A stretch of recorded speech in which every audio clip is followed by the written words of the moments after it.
মানে রেজাল্ট ভালো না হলে ক্যারিয়ার শেষ। ভাই রেজাল্ট খারাপ কিন্তু চাকরি পাবো কিনা, এটা আমার কাছে দারুণ একটা এক্সাম্পল আছে। রেজাল্ট যদি কারো ভালো না হয় তাহলে সেই ক্ষেত্রে কি মানে রেজাল্ট ভালো না হলে ক্যারিয়ার শেষ? না, রেজাল্ট ভালো না হলে ক্যারিয়ার শেষ, এটা তো সবচেয়ে বড় ভুল কথা। আপনাকে কোথাও না কোথাও তো আপনার একটা স্টার্টিং পয়েন্ট হবে। জি, রিজিক তো আমরা সবাই লেখা নিয়ে আসছি, ওইটার পিছনে আল্লাহ কি বলছে? ভাই রিজিক লেখা আছে, তুমি কষ্ট করো পাবা, ধৈর্য ধরো, কোথাও না কোথাও ভাই একটা স্টার্ট হবে, দ্যাট ইজ গ্যারান্টেড। ভাই চাকরি আছে, and I am saying this, ভাই বাজারে প্রচুর চাকরি আছে। ওই যে সবাই মানুষ পাই না, এটা কিন্তু একটা সত্য কথা। আসলেও চাকরি আছে, একটা প্রপার মাইন্ডসেটওয়ালা মানুষ পাওয়া যায় না। আমরা এই যে এত স্কিলের কথা বলি, ভাই স্কিল কিন্তু শিখায় নেওয়া যায়। আমি আপনাকে কোনোদিন গ্রুমিংটা শিখে আনতে পারবো না, আপনার ভ্যালুজ শিখে আনতে পারবো না। হ্যাঁ, আপনি রাইট ভ্যালুজ নিয়ে আসেন, স্কিল আপনাকে অর্গানাইজেশন নিজের স্বার্থে শিখায় নিবে। কর্পোরেট একটা র্যাট রেস, এর মধ্যে যদি আপনার ভালো কেউ চায়, এটা আপনার লাইন ম্যানেজার চায়। কেননা আপনার লাইন ম্যানেজার আপনাকে দিয়ে আসলে কাজ করাবে তো for his or her own target achieve করার জন্য, কেপি অ্যাচিভ করার জন্য। It's a team work. দিন শেষে কেউ একলা জিততে পারবে না এই কর্পোরেট ওয়ার্ল্ডে। সো এই যে বললেন না যে আমার রেজাল্ট খারাপ, কি করবো? কোথাও না কোথাও ল্যান্ড তো করবা for sure, either with using your network, using different clubs, তোমার ক্যারিয়ার কাউন্সিল। হ্যাঁ, you reach out to those people. একটু কষ্ট করতে হবে ডেফিনেটলি।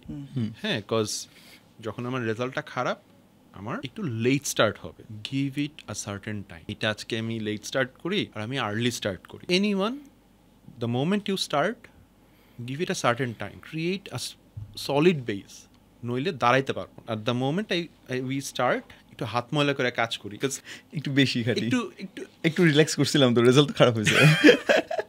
হ্যাঁ, সো আমার তো ফরজটা আসলে তো মিস করে গেছে আগেরগুলা, সামনের ফরজগুলো আর একটু ঠিক করে পড়ি। একটু ডেডিকেটেড, তবা রাইটলি সেড হাফিজ ভাই, তবা কাইটা আবার নতুন করে জীবনটা শুরু করি।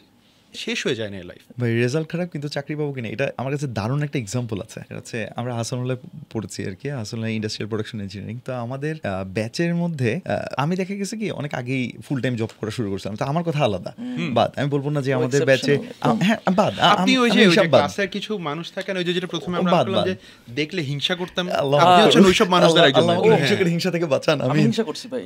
ভাই তো আমি যে বলি যে এবার আসি যে আমার বাকি বন্ধুদেরকে আমি দেখলাম যে তাদের মধ্যে কে ফার্স্ট জবটা পেলো। ইন্টারেস্টিং ব্যাপার।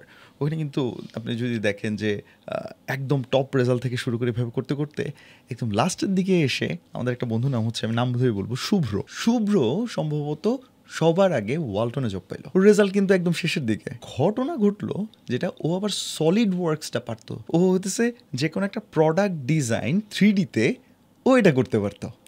মানে কি, ও ওই ক্রিয়েটিভ ওই জিনিসটা ওর কাছে মজা লাগতো, যে একটা প্রোডাক্টের ডিজাইন করবো, এই করবো সেই করবো। তো ইন্টারেস্টিংলি আমার যতদূর মনে পড়ে যে বিভিন্ন সিনিয়র ভাই তাদের প্রজেক্টের জন্য কিন্তু ওরে বলতো, এই এটা করে দিত, এটা করে দিত। এখন ওই সিনিয়র ভাইগুলো তো অলরেডি কোথাও না কোথাও জব করে রয়েছে, ও ওই রিলেশনশিপটা মেনটেন করে রয়েছে। ভাই it's a very good network. ভাই তার উপর সলিড ওয়ার্কের মতো এমন সলিড জিনিস পারে যেটা কিনা পরবর্তীতে দেখা যাচ্ছে ওয়ালটনের ফ্রিজ সে ডিজাইন করুক, ওয়ালটন নতুন স্কুটি আনেক সেটার ডিজাইন করুক। Wow, what a skill, you never knew. ওয়ার অ্যাজ ও যখন ক্লাসের মধ্যে টিচার ওকে বলতেছিল, এই কী করবা, তোমার লাইফে কী হবে, বলে একদিন লিটারালি ও দাঁড়ায় বলতেছে, আমি হুমায়ুন আহমেদের মতো বই লিখবো। Can you imagine? এই ছেলেটা কিন্তু আসলে যে আপনি বললেন যে ভাই আল্লাহ রিজিক দিয়ে রাখছে, কাকে যে আল্লাহ কীভাবে করে কখন কোথায় প্লেস করবে, অ্যান্ড ইটস অ্যান এক্সাম্পল যে ওয়ালটনের মতো একটা জায়গায় ফার্স্টে জয়েন করতেছে একটা ছেলে উইথ দ্য লোয়েস্ট সিজিপিএ।